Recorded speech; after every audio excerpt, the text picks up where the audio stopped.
Hola, espero que te encuentres muy bien. Hoy vamos a pensar el problema de afirmar que el tiempo y el espacio son relativos y vamos a relacionar esto con los juicios estéticos. Es decir, vamos a hacer una analogía o vamos a hacer un ejemplo con lo que pasa con la belleza para que entendamos el problema del tiempo y el espacio cuando decimos que son relativos, ¿cierto?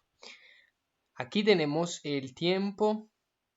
Digamos que ese es el tiempo y ese es el espacio, ¿cierto? Esta explicación ya la había dado en parte en un primer video anterior, en un anterior video, pero vamos a retomarla porque es importante para luego poder hacer el ejemplo con la belleza o con los juicios estéticos para que entendamos el problema de por qué el tiempo no puede ser relativo ni el espacio puede ser relativo. Si decimos que el tiempo es relativo, el tiempo puede ir muy rápido, puede ir más o menos rápido, puede ir un poco más lento y puede ir lento, ¿cierto? Y puede ir con más tipos de velocidades. Eso con respecto al tiempo si es relativo, es decir, si es relativo, cuando uno piensa que algo es relativo, uno dice, pues puede ir muy rápido, en este caso el tiempo puede ir no tan rápido, puede ser que no va así o puede ser que no va así. ¿Cuál es el problema? Que esto, como no es objetivo, es decir, como entonces el tiempo no tiene un concepto objetivo de tiempo, como puede mantener a la vez todo esto, no podemos decir qué vendría a ser el tiempo, porque el tiempo estaría haciendo esto y a la vez esto y a la vez esto y a la vez esto, pero la pregunta es cómo esto a la vez está cupiendo en lo que sería el concepto de tiempo, si esto es completamente diferente, este otro es completamente diferente al tiempo y este otro es completamente diferente al tiempo y este otro, ¿cierto? Entonces vemos que se genera un problema. ¿Por qué? Porque aunque parece que todo eso se pueda meter en lo mismo, hay que entender que esta velocidad es diferente a esta y a esta y a esta. Entonces estas diferentes velocidades no tienen cabida para ingresar como juntas respecto a esto y además que esto, digamos que son independientes, la manera en la que se están desenvolviendo y son relativas. Es decir, estamos viendo que el tiempo puede ser esto o esto o esto o esto, pero no que el tiempo son todas estas, ¿cierto? Sino que es relativo, o sea, puede ser esto y eso no tiene, digamos, entonces no nos deja cuál es el juicio o cómo hacemos para entender cómo se incorporarían todo eso respecto al tiempo mismo. El tiempo mismo podría hacer esto, como podría hacer esto, entonces ahí se nos genera un conflicto. Y más porque digamos que en el tiempo nosotros vemos que hay diferentes velocidades, pero entonces cómo se desenvuelve eso con esta lógica o con esta argumentación, ¿no? Ahora miremos lo que ocurre con el espacio si decimos que es relativo. Aquí si vemos que el espacio es relativo, vemos que está curvado, ¿cierto? Pero si es relativo podemos decir que no está curvado o que está recto. Pero ¿cuál es el problema que se genera aquí cuando decimos que el espacio es relativo? Es que a la vez que está siendo curvado, está siendo recto, ¿cierto? Pero estas dos situaciones no las podemos mantener al mismo tiempo con respecto al espacio mismo.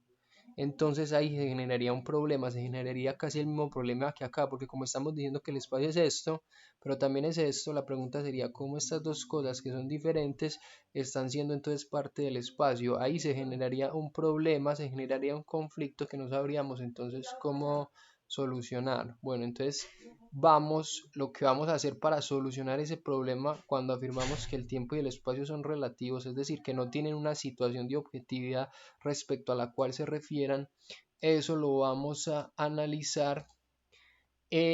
Vamos a entender primero eso con un juicio estético y luego vamos a dar la solución. Vamos a poner el ejemplo del juicio estético, vamos a dar la solución. Supongamos que hay dos personas, ¿cierto? Esas dos personas ven a alguien pasar, esta persona, ¿cierto? Y entonces esta persona dice, me parece que es muy narizona, ¿cierto? Y esta dice, me parece que no es tan narizona. Pero entonces ellos hacen un juicio estético con respecto a esta. ¿Cómo pueden evaluar eso? Por ejemplo, que han visto otras personas que no son tan narizonas o que otras más narizona.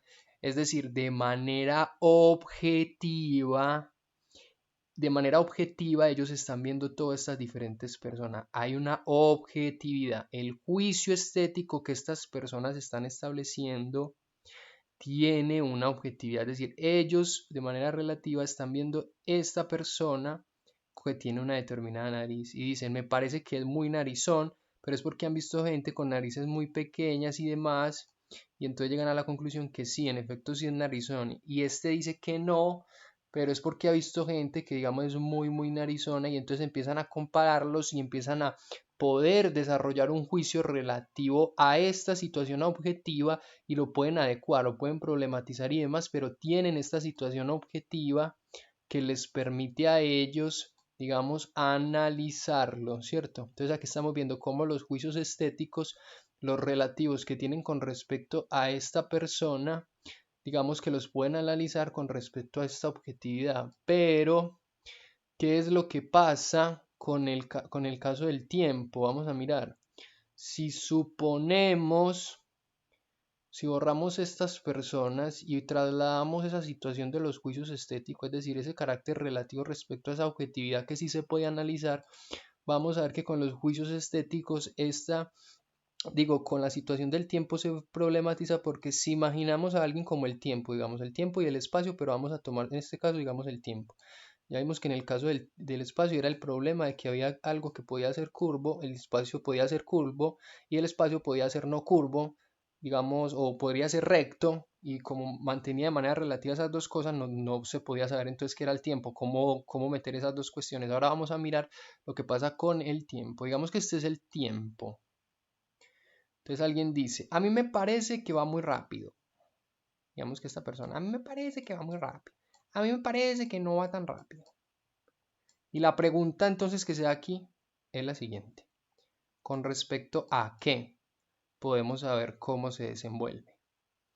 ¿A qué es lo que nos damos cuenta? Y es que si decimos que con respecto al mismo, ya que el tiempo es uno solo, tenemos el problema de que si el tiempo está corriendo, va a un ritmo, ¿cierto? El tiempo no puede ir a la vez, no podemos decir que el tiempo a la vez que va muy rápido está yendo a la vez muy lento, eso no tiene sentido. O sea, alguien, vamos a suponer que si alguien es un tiempo, nadie va a decir, ay, el tiempo va a la vez muy rápido y va a la vez muy lento. No, va de una manera, o sea, está fluyendo de una manera en este caso. O sea, como tiempo, tiene que tener una fluidez, es decir, una homogeneidad, una objetividad. Pero, ¿qué es lo que sí podemos decir para que se entienda mejor? Vamos a organizar ahora sí y ver el problema de decir que es relativo. Cuando lo ampliamos, vamos a ver lo que podemos decir. Lo hacemos más grande por el decir así el tiempo para que se vea mejor lo que quiero señalar. Es que en el tiempo, ¿cierto? Simulándolo acá como si esto ocupiera todo el tiempo.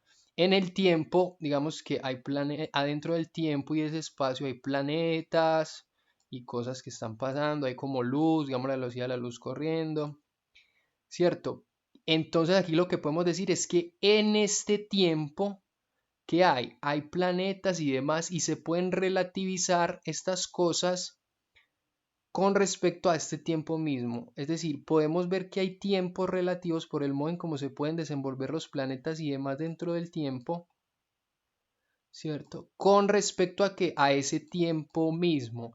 Pero ¿qué está señalando entonces? Que hay un tiempo, es decir, hay una situación objetiva. Vemos esta persona, el tiempo, y en el tiempo, aquí lo estamos viendo en el señor tiempo, la señora tiempo, hay planetas y demás que tienen una manera de comportarse con respecto a qué. Aquí mismo, con respecto a ese tiempo y a ese espacio mismo, lo estamos viendo.